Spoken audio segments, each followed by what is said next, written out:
ભગવાન જગન્નાથજીની રથયાત્રામાં રથ ખેંચવાના અધિકારને લઈ અને વિવાદ સામે આવ્યું। ખલાસી સમાજના કેટલાક લોકો દ્વારા રથ ખેંચવાના ઇજારાને લઈ અને વિરોધ નોંધાવવામાં આવી રહ્યો છે।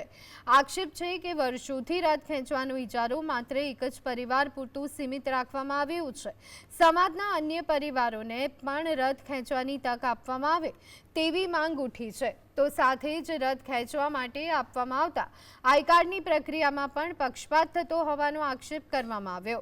એક જ પરિવારના સભ્યોને વારંવાર તક મળતી હોવાના દાવાને લઈ ખલાસી સમાજમાં નારાજગી જોવા મળી રહી છે। વર્ષોથી ચાલી આવતી પરંપરામાં અન્ય પરિવારોને પણ સામેલ કરવાની માંગની સાથે મુખ્યમંત્રી, ગૃહમંત્રી અને કલેક્ટર સુધી રજૂઆત કરવામાં આવી છે।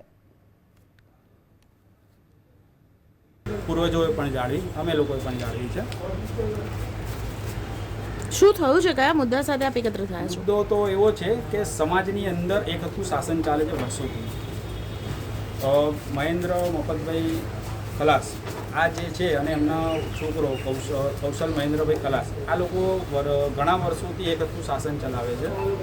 રથની અંદર અમે લોકો જે કહીએ રથયાત્રા દરમિયાન ત્રણેય રથમાં અમે લોકો જે કહીશું તમારે લોકોને એ જ કરવું પડશે। એનાથી આગળ તમે કંઈ વિચાર નહીં કરી શકો કે સમાજ માટે પણ નહીં વિચારી શકો।